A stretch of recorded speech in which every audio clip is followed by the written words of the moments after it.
요한 1서 1장 1절에서 4절까지 함께 보겠습니다. 요한 1서 1장 1절에서 4절까지 말씀입니다. 제 성경으로는 신약 388페이지 성경 제일 뒤에서 한 세네 번째 앞에 있습니다. 요한계시록 앞에 있습니다. 여러분 함께 보겠습니다. 요한 1서 1장 1절에서 4절까지 말씀 모두 찾으신 줄 알고 제가 봉독해 드리겠습니다. 태초부터 있는 생명의 말씀에 관하여는 우리가 들은 바요 눈으로 본 바요 자세히 보고 우리의 손으로 만진 바라 이 생명이 나타내신 바 된지라 이 영원한 생명을 우리가 보았고 증언하여 너희에게 전하노니 이는 아버지와 함께 계시다가 우리에게 나타내신 바 된 이시니라. 우리가 보고 들은 바를 너희에게도 전함은 너희로 우리와 사귐이 있게 하려 함이니 우리의 사귐은 아버지와 그의 아들 예수 그리스도와 더불어 누림이라. 우리가 이것을 쓰면 우리의 기쁨이 충만하게 하려 함이라. 아멘. 오늘부터 요한 1서를 함께 같이 좀 생각해 보려고 하고 요한 1서를 통해서 우리에게 주시는 하나님의 은혜가 무엇인지 함께 나눠보려고 합니다. 요한 1서는 누가 썼을까요? 요한이라는 사람이 썼다고 일반적으로 이야기합니다. 맞습니다. 근데 그 요한이라는 사람이 우리가 성경에 아는 두 사람 정도 있는데 사도 요한과 세례 요한이 있는데 세례 요한은 일찍 죽었기 때문에 쓸 수 있는 기회가 없었고 사도 요한이 썼다고 그렇게 우리가 알고 있습니다. 그 사도 요한이 또 다른 성경을 씁니다. 뭘 썼을까요? 성경을 보면 여러분이 잘 아는 요한복음이라는 것도 썼고요. 또 한 가지는 요한계시록도 썼습니다. 그래서 요한 1, 2, 3서를 함께 묶으면 요한이 한 3권의 책을 썼다고 이야기합니다. 그런데 요한은 그 성경을 쓸 때마다 각 책들을 쓸 때마다 왜 그것을 쓰고 있는지에 대한 목적들을 너무 분명하게 밝혀주고 있습니다. 그래서 요한복음에도 그가 왜 그걸 쓰고 있는지를 요한복음 20장 31절에 그가 이렇게 씁니다. 제가 한번 읽어드릴게요. 오직 이것을 기록함은 너희로 예수께서 하나님의 아들 그리스도이심을 믿게 하려 함이요 또 너희로 믿고 그 이름을 힘입어 생명을 얻게 하려 함이라. 예수가 그리스도인 것을 믿게 하고 그 믿음으로 인해서 생명을 얻게 하기 위해서 요한복음을 썼다고 분명히 이야기하고 있습니다. 그래서 예수님의 7가지 기적도 얘기하고 예수님께서 7가지 I am이라고 난 누구다라고 이야기하는 이야기들도 이야기하고 십자가에 달려 죽으심도 이야기하는 그런 일들을 하고 있습니다. 요한계시록은 어떨까요? 요한계시록 1장 1절에도 그것을 쓴 목적이 너무 분명하게 보여집니다. 제가 읽을게요. 예수 그리스도의 계시라 이는 하나님이 그에게 주사 반드시 속히 일어날 일들을 그 종들에게 보이시려고 그의 천사를 그 종 요한에게 보내어 알게 하신 것이라. 반드시 속히 이루어질 그 내일에 대한 일들을 보여주기 위해서 천사를 요한에게 보내고 그로 하여금 그것을 쓰게 했다고. 그래서 지금 요한계시록을 쓰는 이유는 그 앞으로 되어질 반드시 속히 되어질 그 일들을 알게 하고 싶어서 이것을 쓰고 있노라고 지금 이야기하고 있더라는 거죠. 그것처럼 요한 1서를 쓸 때도 요한은 왜 그걸 쓰고 있는지에 대한 분명한 목적을 이야기합니다. 그것의 목적이 오늘 우리가 읽었던 요한 1서 1장 1절부터 4절 속에 나옵니다. 특별히 3절 4절을 제가 다시 한번 읽겠습니다. 우리가 보고 들은 바를 너희에게 전함은 너희로 우리와 사귐이 있게 하려 함이니 우리의 사귐은 아버지와 그의 아들 예수 그리스도와 더불어 누림이라. 우리가 이것을 쓰면 우리의 기쁨이 충만하게 하려 함이라. 요한 1서를 썼던 목적이 여기 나옵니다. 뭐 하고 싶어서요? 우리와 사귐이 있게 하려고. 그래서 그것으로 인해 우리의 기쁨이 충만하게 하려고 지금 이것을 쓰고 있더라는 거죠. 우리가 가지고 있는 사귐이 있는데 그 사귐을 너희들과 함께 사귀어서 그렇게 사귐으로 인해서 우리 안에 기쁨이 충만하게 하기 위해서 이것을 쓰고 있다라고 이야기한다는 겁니다. 결국 사귀고 싶어서 너희들과 그 사귐을 갖고 싶어서 지금 이렇게 쓰고 있다고 이야기합니다. 이 사귐이라는 단어를 영어로 얘기하면 펠로십이라고 얘기하는데 헬라어로 직접 이야기하면 여러분이 잘 아는 단어예요. 코이노니아. 많이 들어봤죠? 교제라는 단어도 쓰고요. 그래서 교회는 코이노니아, 교제하는 사람, 사귐이 있는 곳이라고 할 때 코이노니아라고 씁니다. 그리고 구역도 우리를 뭐라고 그래요? 코이노니아라고 해요. 그래서 사귐, 교제가 있는 곳이다. 그래서 어떤 교회는 구역이라고 얘기하지 않고 뭐라고 그래요? 코이노니아라고 얘기하고, 그 코이노니아를 요즘 현대 언어로 짧게 이렇게 축약해서 뭐라고 할까요? 코아. 코아라고 얘기도 해요. 그렇게 그만큼 교제, 사귐이라는 의미 속에서의 그 단어를 쓰고 있다는 거예요.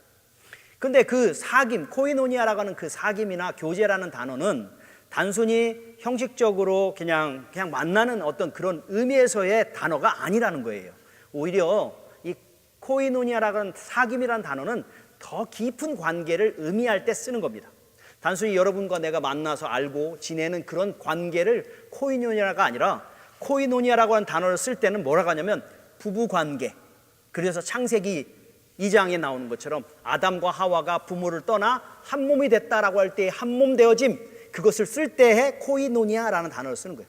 그러니까 더 깊은 관계 속에, 우리의 모든 것을 벗기고 만나는 관계 속에 나올 때 쓰는 단어가 코이노니아라는 겁니다. 그렇기 때문에 그냥 단순히 교회라고 하는 것이 코이노니아라고 할 때, 그래 그 사람 이름, 그 사람 아이들이 몇 명, 그 뭐 하지, 이 정도의 수준이 아니라 더 깊은 관계까지 나아가 우리의 마음의 모든 것들이 나누어지는 그 관계에 들어갈 때 그것을 코이노니아라고 이야기한다는 거예요. 그러게 우리의 교회가 물론 처음에는 피상적으로 만나고 처음에 왔으니까 잘 모르고 만나지만, 우리가 진정한 코이노니아까지, 진정한 사귐에까지 나아가도록 우리 자신들을 자꾸만 내어놓고 보여주고 또 관계 가운데 가는 것이 필요한 것입니다. 요한은 지금 이 편지를 쓰고 있는 자들과 내가 그런 관계에 가고 싶다라고 지금 이야기하는 거예요. 깊은 관계 속에 내가 가고 싶은데 왜 그런 사귐을 갖기를 원할까를 우리가 한번 생각해 봤으면 좋겠다는 거예요.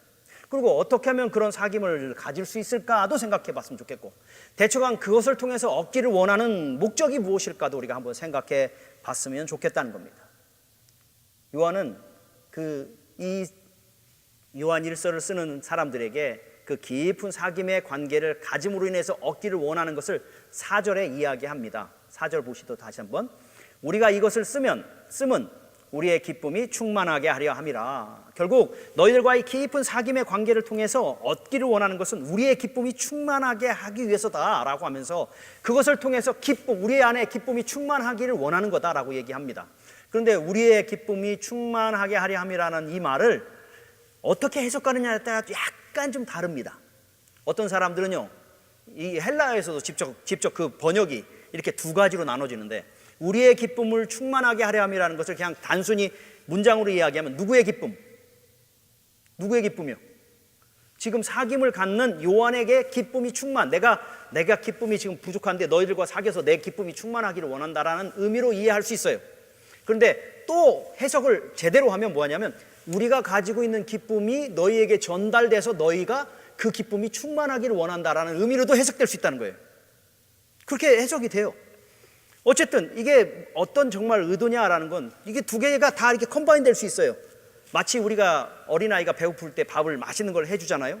그러면 아이가 맛있게 그걸 먹으면서 기뻐하면 누가 기뻐요? 그것을 해주는 엄마가 기뻐하잖아요.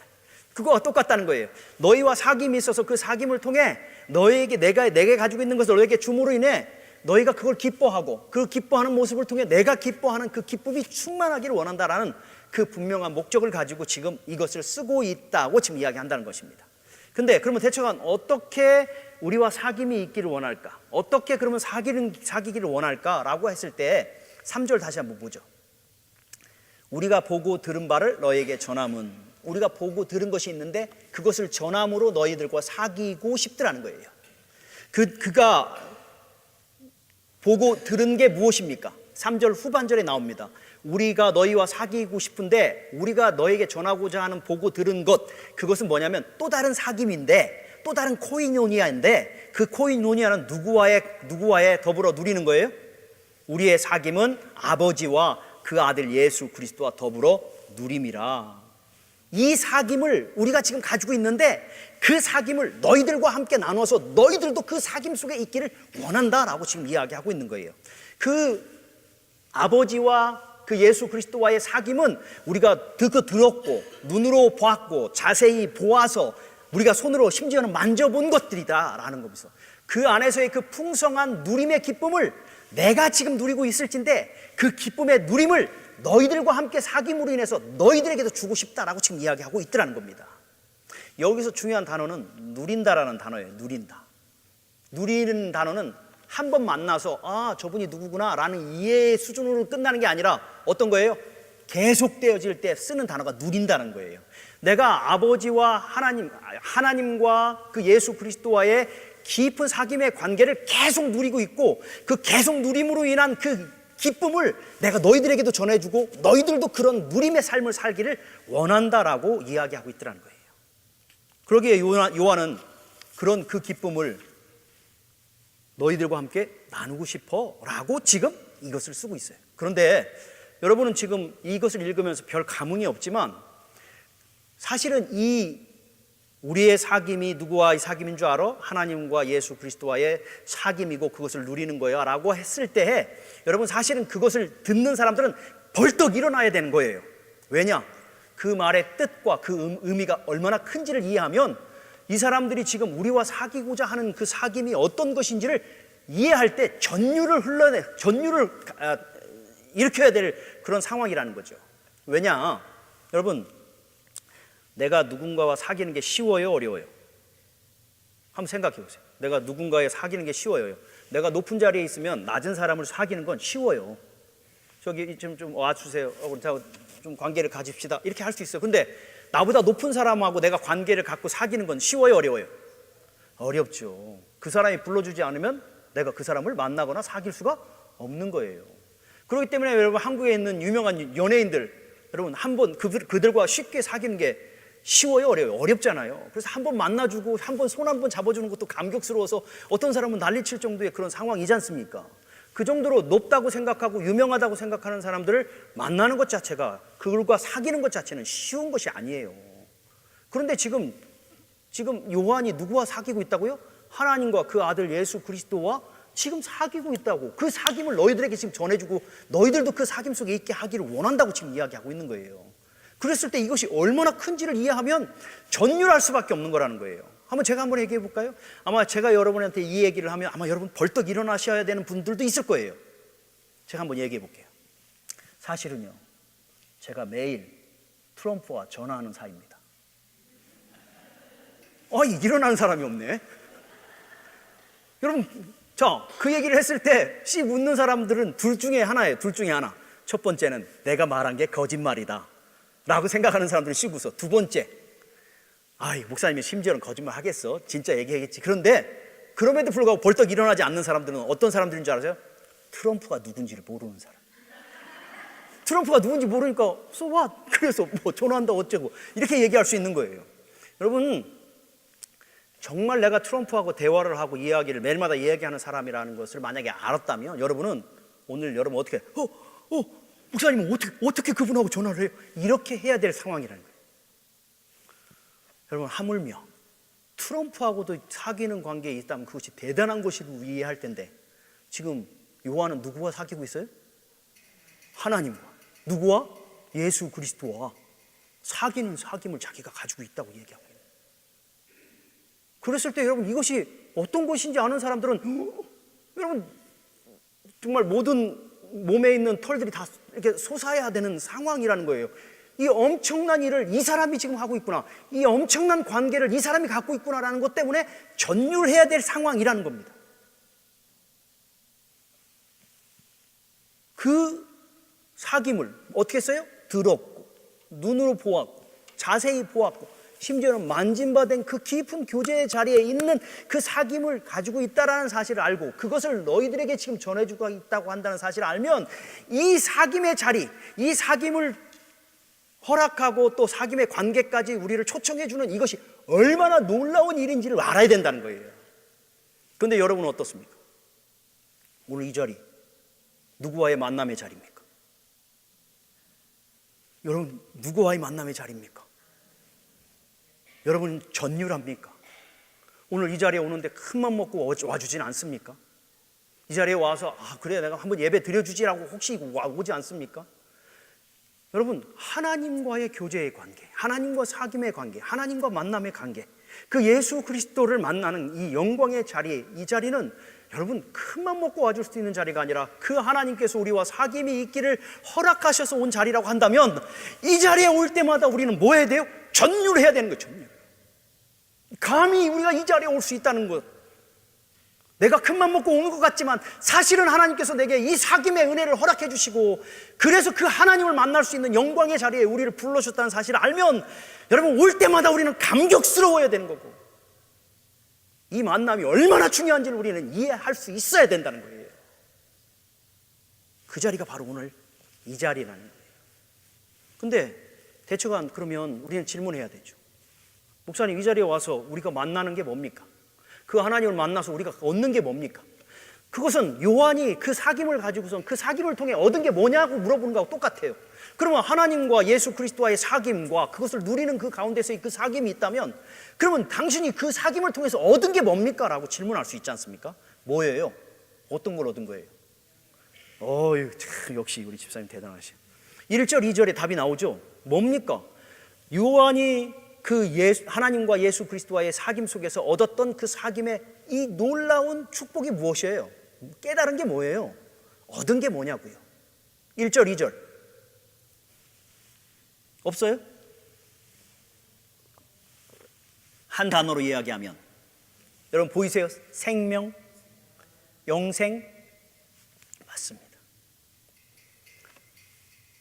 지금 하나님과 예수 그리스도와의 깊은 사귐의 관계를 통해서 그것을 누릴 때 그가 얻은 게, 그게 깨달은 게 뭐냐? 그 안에 영생이 있고 그 안에 생명이 있고, 그것이 바로 예수 그리스도를 통해서 우리에게 주신 영생이라는 것을 깨닫는 그 놀라운 일들이 있습니다. 이게 대단한 거라고 그렇습니까, 여러분? 여러분, 영생은 그저 영생을 얻었다, 영생을 받았다, 생명을 얻었다라는 거, 우리가 천국에 가는 티켓을 얻은 그런 수준이 아니라는 거예요. 이 영생을 얻었다라는 이 말 속에는 여러분 어마어마한 비밀이 숨겨져 있는 것을 깨닫는 거예요. 하나님과 예수 그리스도와의 사귐을 통해서 그가 영생을 얻었다라는 이 말을 할 때, 그 영생이라는 것 속에는 무엇이 있냐면 하나님의 사랑이 보이세요? 하나님의 사랑이 보이십니까? 그 영생 안에 하나님께서 우리를 사랑하셨기에 그 아들을 보내서 우리에게 영생을 주시기 위해 그 일을 하셨다라는 것이 보일 때 하나님의 사랑이 얼마나 큰지가 보입니까? 하나님께서 우리를 이렇게 사랑하시는구나. 그래서 여러분, 로마서라든지 다른 곳에서 뭐라고 그래요? 하나님께서 우리를 이처럼 사랑하사 독생자를 주셨고, 또 하나님께서 우리를 사랑하신 확증으로 그 예수 그리스도를 이 땅에 보내서 화목제물을 삼으셨고, 영생이라는 사실 하나만으로 그 안에 하나님의 사랑이 보이는 거예요. 우리를 향한 집요한 사랑, 그리고 또한 그 사랑을 이루시기까지 하나님이 놀라운 계획을 가지고 그것을 이끌어 나가시고, 그것을 성취하시기까지 포기하지 아니하시고, 그 일을 향한 놀라운 계획을 가지고 나 하나를 구원하시기 위해서, 나 하나에게 영생을 주시기 위해서 하나님께서 그것들을 이루시기 위해서 이끌어 나가시는 그 놀라운 일들이 이 영생이라는 단어 속에 포함되어 있다는 걸 깨닫는 거예요. 그러기에 여러분, 하나님이 이 영원한 생명을 받을 자격도 없고 가치도 없는 이 존재를 위해 주시기 위해서 나를 사랑하셨고, 나를 주목하셨고, 나를 위하여 아들 예수 그리스도를 이 땅에 보내주시고, 그 예수 그리스도를 십자가에 달려 죽게까지 하셨고, 그를 통해 부활의 놀라운 일들을 통해 하나님의 자녀되는 권세를 주시고 영원한 영생을 주셨는데, 그것으로 끝나지 않고 그 영원한 영생을 이루시기까지 하나님은 오늘도 쉬지 않고 일하시는 분이라는 사실. 여러분, 아멘? 이것이 영생 속에 있더라는 거예요. 세상은 보고 싶어도 볼 수 없는 것, 세상은 만지고 싶어도 만질 수 없는 것, 세상은 소유하고 싶어도 소유할 수 없는 그 영원한 생명이 그 안에 있음을, 그 풍성한 그 은혜 안에 있음을 깨닫게 될 때 뭐가 될까요? 하나님 나를 이렇게 사랑하신다니까요? 하나님이 나를 향해 놀라운 계획을 가지고 계시다니까요? 그리고 하나님은 그 계획을 지금 이루시기까지 쉬지 않고 지금도 일하시고 계시다니까요? 그것이 그리스도와 하나님과의 깊은 사귐의 관계 속에서 깨닫게 되어질 때 여러분 어떨까요? 세상의 힘과 능력이 세상을 좌우하는 것 같았는데 하나님과 예수 그리스도 안에 영생을 깨닫게 되고, 그걸 가만히 돌아볼 때 누가 세상을 주관하셔요? 하나님이 주관하시고 이끄신다는 사실을 깨닫게 되면 그 안에서 누리는 풍성함이 있더라는 거예요. 이것이 굉장히 중요한 게, 그 아버지와 예수 그리스도와의 귀한 사귐을 통해 우리 안에 영생을 주셨음을 이해하게 되면 여러분, 보이는 것이 전부가 아니고 이 세상 모든 것이 이 세상의 힘과 전세에 의해서 움직이지 않는다는 걸 확인할 때 어떻게든 간에 이 세상에서 그냥 성공하는 게 우리의 삶의 목적인 줄 알았는데 그렇지 않게 됐다는 것을 깨닫게 되고, 세상의 거대한 권력과 힘 앞에서 우리는 메뚜기같이 아무 힘이 없는 것 같았는데 하나님께서 우리를 여전히 붙잡으시고 이끄셔서 그 구원의 놀라운 일을 이루시기까지 우리를 이끄시는 이 엄청난 축복의 자리에 우리가 있다는 사실을 알면 우리가 세상을 대하는 태도가 달라질 수밖에 없다는 거예요. 문제를 대하는 태도가 달라질 수밖에 없다는 거예요. 그래서 요한은 그 사실을 깨달았기에, 여러분 요한 1서를 지금 피고 있으면 요한 1서 5장 제일 마지막 가보세요.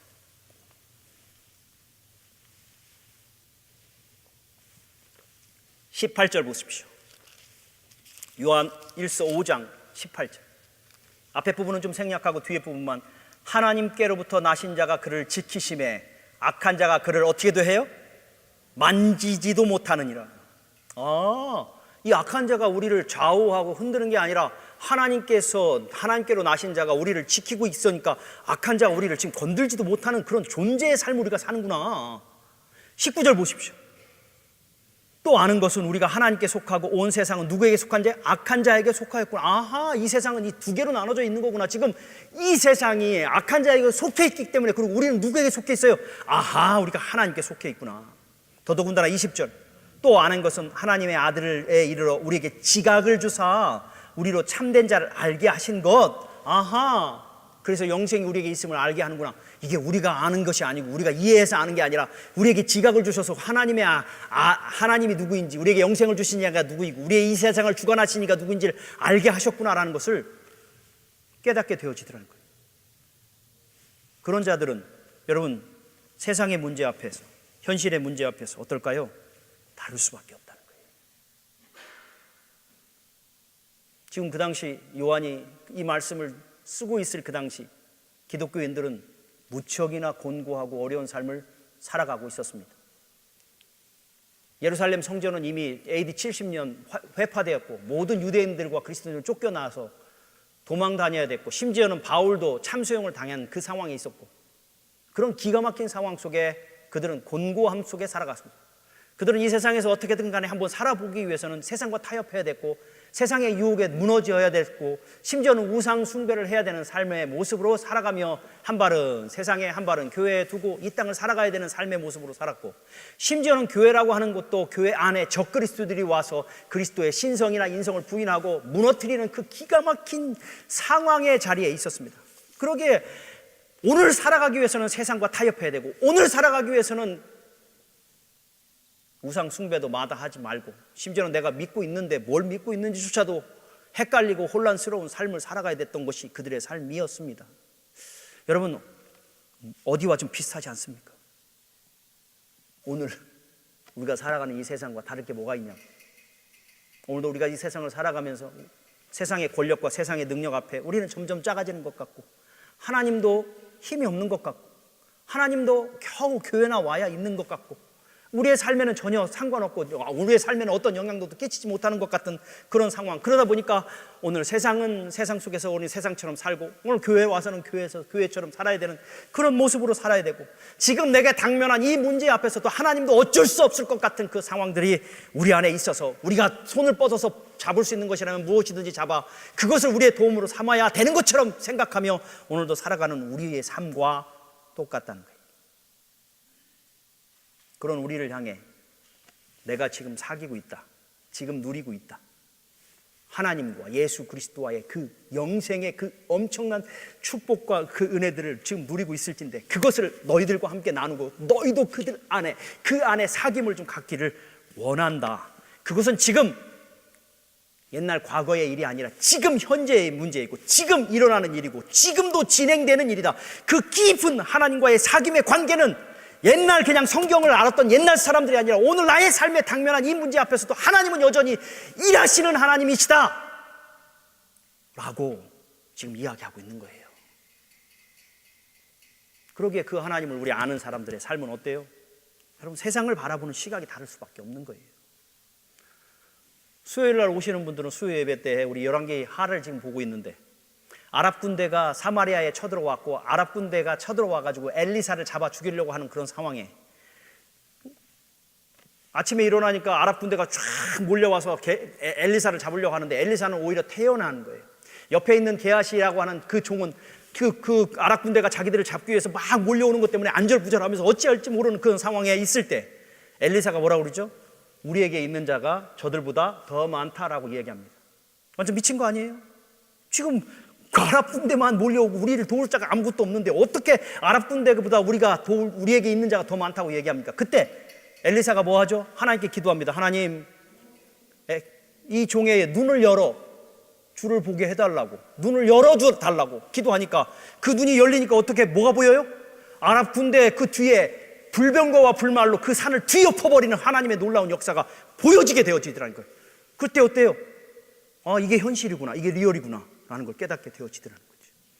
여러분, 오늘도 그 하나님은 여전히 불병거와 불말로 역사하시는 하나님인 거 여러분 믿으시기 바랍니다. 그 사귐이 있기에 그 사귐의 풍성함을 무엇인지를 알기에 오늘 그 사귐을 사귀라고 이야기하고 있더라는 겁니다. 결국 여러분, 하나님과 우리의 삶에서 그 하나님을 얼마만큼 누리느냐에 따라 우리는 이 세상을 바라보는 삶의 태도와 우리에게 당면한 문제들에 대한 우리의 삶의 태도가 달라질 수밖에 없다는 거예요. 그 사귐을 가진 사람들의 삶이, 로이드 존스 목사님이 이야기한 이야기가 제가 참 동의되어져서 제가 이렇게 한번 읽습니다. 세상의 삶을 현실적으로 바르게 볼 수 있는 능력을 소유한 자들이 바로 그리스도인이다 라고 얘기해요. 이게 무슨 말이에요? 세상의 삶을 올바르게 그리고 현실적으로 바라볼 수 있는 눈을 가진 사람들이 누구예요? 그리스도인이라는 거예요. 다른 말로 예를 들자면 아랍 군대가 쳐들어오는 그 삶 속에서 아랍 군대만 보이는 사람에게는 그것이 현실이지만 아랍 군대 뒤에 계신 불병거와 불말을 볼 수 있는 엘리사에게는 어떤 게 현실이에요? 아랍 군대가 쳐들어온 것뿐만 아니라 불병거와 불말이 우리를 두르고 있는 것이 현실이라는 거예요. 그것을 제대로 볼 수 있는 사람은 누구밖에 없어요? 영적인 눈이 열린 하나님을 만난 진정한 사귐을 가진 그리스도인만이 가능하더라는 거예요. 그게 바로 오늘 우리예요. 그러게 이 땅을 살아가면서 세상 사람들과 다를 수밖에 없는 건 그들은 보여지는 게 전부이지만 우리는 뭐예요? 보이지 않는 하나님과의 사귐을 통해 그분이 우리에게 영생을 주시고 그 영생을 이루시기까지 우리를 지키시고 인도하신다는 사실이 우리에게 현실일 때 우리는 문제 앞에서 우리는 다르게 행동할 수밖에 없게 되어진다는 것입니다. 그러게 여러분, 바울 아시죠? 바울이 죄수로 로마로 끌려가는데 배에 타고 끌려갑니다. 근데 그 배가 어떻게 돼요? 풍랑을 맞아서 좌초되고 막 헤매고 그래서 살 소망이 끊어져 버리는 기가 막힌 상황 속에 놓여져 있습니다. 그게 현실이에요. 그러면 그 현실 앞에서 우리가 할 수 있는 건 달달달달 떨면서 나 죽으면 안 돼요, 내가 너무 억울해요 라고 외쳐야 되는데 바울은 오늘 그때 어떻게 해요? 그런 똑같은 현실 속에서도 오히려 다른 사람들에게 가서 야, 걱정하지 마, 어저께 나를 만나신 우리 하나님이 니네 생명 괜찮대. 어떻게 가능하냐는 거예요. 그에게는 이 현실, 너무 진정한 현실이 보여지고 알고 그 하나님의 주권적 능력의 손이 우리의 인생을 주관하고 있다는 사실을 깨닫기에 그 흔들리는 그 위험 속에서도 오히려 괜찮아 하나님이 우리의 인생을 지키시고 이끄셔라는 현실의 이야기를 할 수 있더라는 거예요. 그게 그리스도인이더라는 거예요. 요즘 우리 모교 여성 성경 공부를 합니다. 성경 공부보다는 나눔이죠. 근데 참 놀라운 일은 우리가 늘 얘기하는 것지만 참 여러 가지 걱정, 근심할 만한 많은 문제들을 가지고 있어요. 근데 요즘 언어들이 조금씩 바뀌어 나가는 걸 보게 됩니다. 어떤 거냐? 걱정할 만한 많은 일들이 있는데 걱정이 안 된다는 거예요. 오히려 현실적으로 걱정이 가득할 수밖에 없는 상황임에도 불구하고 하나님과의 깊은 사귐의 자리에 몸부림치며 있다 보니까 어떤 일이 돼요? 하나님께 맡기게 되고 하나님을 신뢰하게 되고 그러다 보니까 오히려 하나님이 어떻게 인도하실까에 대한 기대감도 있게 되고 그래서 이제는 두려움이 없다는 거예요. 이제는 걱정하지 않겠다는 거예요. 이런 표현들이 나오더라는 거예요. 그게 어떻게 가능해요? 사귐이 있는 사람들은, 아버지와 그 아들 예수 그리스도와의 진정한 사귐이 있는 사람들은 그렇게 고백할 수밖에 없게 돼요. 왜요? 하나님의 일하심이 보이는데, 영생을 우리에게 주신 그 하나님이 영생을 이루고 이끌어 나가시는 그 일들을 보는데 우리가 어떻게 고백하지 않을 수 있겠냐는 거예요. 그게 여러분 오늘 요한이 이야기하는 사귐이에요. 하나님과 예수 그리스도와의 사귐. 그래서 그가 발견한 영생은 오늘 그냥 단순히 저 천국에 가는 티켓이 아닌 오늘 나의 삶을 새롭게 바라보고 나의 문제를 새롭게 바라볼 수 있는 시각을 주고 오히려 그 하나님을 더 신뢰하고 더 믿고 그 하나님의 역사를 더 기대할 수 있는 자리에 서게 하는 그 사귐이 되어질진데, 오늘 절망과 오늘 두려움과 오늘 염려 속에 있는 너희들, 내가 만난 그 사귐을 너희와 사귈진데 그 사귐을 통해 너희들도 그 하나님을 만나는 은혜의 자리에 서도록 하기 원하여 오늘 이 글을 쓰고 있다고 지금 이야기하고 있더라는 거예요. 여러분, 오늘도 그 하나님은 살아계십니다. 오늘도 그 하나님은 오늘 우리와의 사귐을 위해 오늘 이 자리에 우리를 불러주셨을진데, 여러분, 우리는 물어봐야죠. 내 안에 진정 그 하나님과의 사귐이 있는가? 내 안에 여러분 정말 사귐이 있습니까? 사귐이 있는 사람은 오늘 이 자리에 와서 여러분의 문제를 가지고도 하나님을 신뢰하고 하나님을 찬양하고 일하실 하나님, 역사하실 하나님을 향한 신뢰의 고백을 할 수밖에 없어요. 왜? 이 세상이 나를 좌우할 수 없다니까요. 악한 자가 나를 만질 수 없다니까요. 그분의 중력의 속내에 우리의 인생이 있고 우리의 가정이 있고 우리의 영혼이 있을진데, 그 하나님과의 사귐의 깊은 그 사귐은 우리로 하여금 우리의 영혼을 다시 회복시키고 다시 용기를 얻게 하는 그 아름다운 자리에 서게 해주실 거라는 거예요. 그렇다면 여러분, 오늘 그 사귐이 내 안에 있습니까? 하나님, 오늘 내 문제 앞에서 내가 왜 이렇게 두려워합니까? 내가 왜 이렇게 걱정합니까? 왜 이렇게 염려합니까? 왜 이렇게 흔들립니까? 혹시 내가 가져야 될 그 하나님과의 진정한 사귐이 내 안에 혹시 잃어버려지고 무늬만, 이름만 그냥 사귐이 있다고 이야기하는 그 자리에 있다면, 주님, 오늘 내 안에 찾아오셔서 하나님과 나와 요한이 가졌던 그 하나님과 예수 그리스도와의 그 깊은 누림의 사귐이 오늘 내 안에 좀 있게 해달라고. 그래서 나로 하여금 정말 올바른 것을 바르게 바라볼 수 있는 시각을 주셔서 이 세상 속에 하나님의 사람으로, 하나님과 사귐의 삶을 가진 사람으로서 좀 당당하게 믿음을 가지고 좀 살아갈 수 있게 해달라고 우리가 여러분 좀 기도해야 돼요. 그 사귐이 있기를 소원하기에 지금 이 말씀을 주실진데, 우리 안에 진정한 그 사귐의 몸부림이 여러분 가운데 있기를 주님의 이름으로 축복합니다. 그래서 그냥 왔다가 가는 자리가 아니라 정말 그 깊은 사귐의 만남을 통해 우리의 영혼이 주님 앞에서 다시 한번 소망을 얻고 그 영생의 기쁨과 그 영생이 주시는 그 주권적인 능력의 신뢰를 믿는 믿음을 가지고 나아가는 그런 은혜가 여러분 가운데 있기를 주님의 이름으로 축복합니다. 또 한 가지는, 여러분, 우리 안에 진정한 사귐이 있는 사람들의 삶에 나타나는 특징이 뭔지 아세요? 옆에 사람이 보여요. 아직도 그 사귐이 없는 사람들이 보면 안타까운 거예요. 그들을 향해 내가 만난 그 사귐의 기쁨을 나누고 싶은 거예요. 왜 요한이 여러분 그들에게 뭐가 아쉬워서 이걸 나눠요? 그 큰 은혜를 알기에, 그 영생의 기쁨을 아는데 지금 저들이 그 영생의 기쁨을 가지고 있어야 되는데도 불구하고 그것을 잃어버리고 있기에 안타까운 거예요. 그래서 전하고 싶은 거예요. 그 나눔이 있는 거예요. 여러분, 우리 교회가 목사님 너무 적어요. 숫자가 점점 부흥도 안 되고요.